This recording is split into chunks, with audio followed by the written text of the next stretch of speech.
Hi, my name is Ryan. I am the advertising executive for Amazing Marketing Co. And I wanted to take the time today to share with you the strategy and PPC setup, the funnel that I use essentially for when I launch products. It's kind of my go-to. I use it way more often than I don't. There are some times when I do kind of a custom strategy or a different strategy based on certain niche needs, I guess you can say.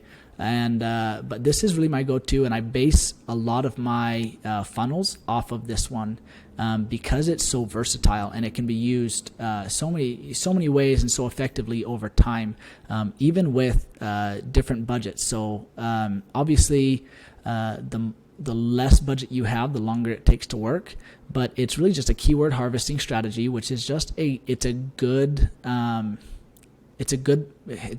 practice, right? So it takes a good practice. The good practice is that other Amazon or PPC experts do consistently and puts it into a funnel that makes sense. So I'm going to go ahead and share that with you. The main idea behind everything that we do with this is that you're focused on optimization, especially during launch. Optimization and relevancy is so important.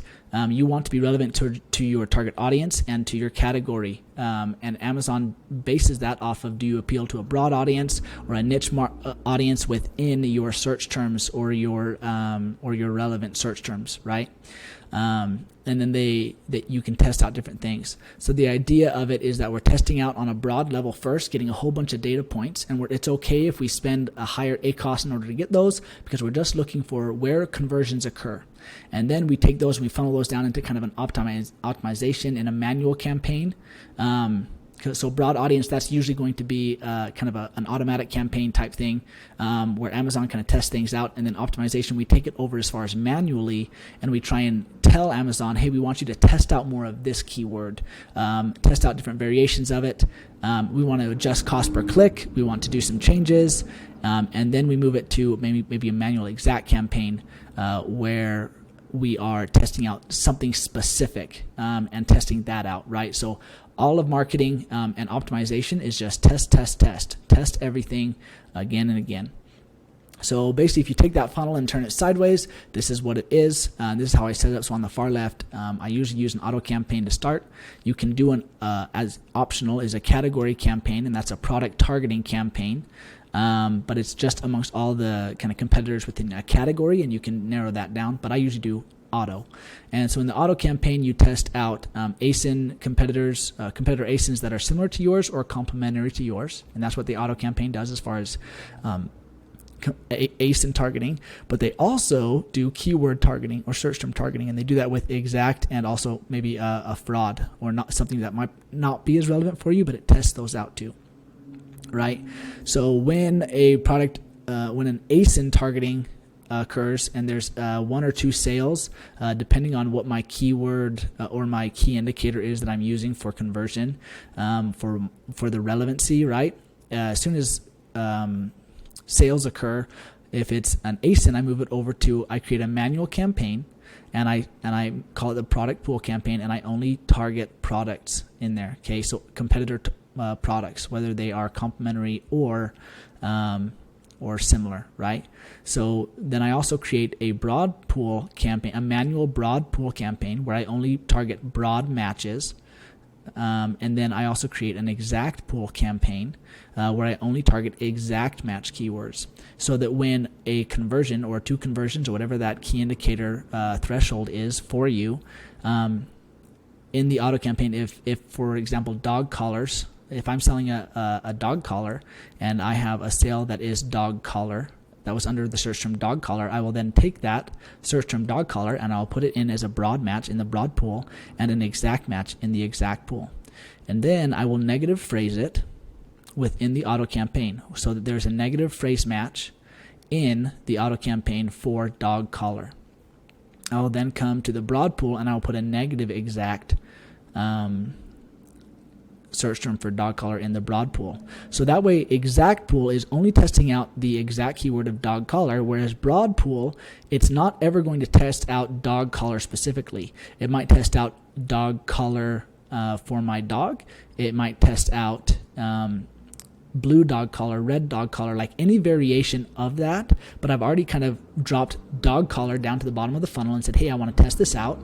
And then in the meantime, I want to test out different variations and find out maybe I convert best for blue dog collar because I have a blue dog collar that people love, right? And so the same thing with the product pool.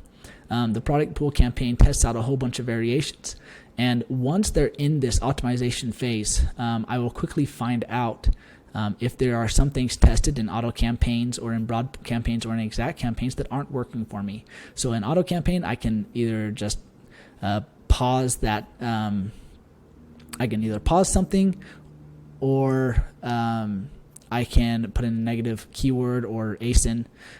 The same thing with the broad pool. I can negative target something. But product pool, will often, if it's not fitting within my ACOS goals, I guess you can say, or my relevancy goals of a certain click-through rate, then I will go ahead and I'll pause that. I'll pause that product that I'm targeting, or in the exact pool, I'll pause it as well. And the reason why is it's okay to say no, especially during a launch. There are a lot of nuances to the market, and sometimes specific categories. This is why it's okay to say no. Maybe for dog collars, it's too broad, and people who are looking for that are looking for super high review rate. They're looking for 5-star reviews or 4.5-star reviews, and maybe you have a 3.5. And that's why it's okay to say no when you're in that optimization phase, because you're really just looking, you're looking for the things that you can be profitable with. Even if it is relevant for you, it's okay to say no, because you can always come back and test it later. It's happened time and time again where I test out a product for a client, or I come on board and some keywords, they get mad at me because they say, hey, I'm super relevant for that. And I say, hey, not right now. Not right now, you're not. It's not profitable for you. And then we come back later, 6 months down the road, and we try it again. And at that point, we actually get way better ACOS than we did prior. And usually it's because someone in the market or a general group of the market is looking for, maybe I only had 15 reviews at first when we first launched, and now we have 75, and we tend to get a much better cost per click. People sit on our page and they actually buy more. There's all sorts of different nuances, and that's why it's okay to say no. Anyways, there's all sorts of nuances to the market. Maybe you had a horrible listing and you got some stuff updated. Now it's way more applicable to your demographic that you want to target. There's all sorts of things, right? So it's okay to come back and test certain keywords and things as you go. It's not just a one-time rule on, especially keywords that you're supposed to be super relevant for. With that being said, this is it for me. Let me know if you have any questions, and I hope that this helps you during your launch. If you feel that we can help you, please reach out to us at amazingmarketingco.com, and we'd be happy to see if we are a good fit for you and your needs. Cheers.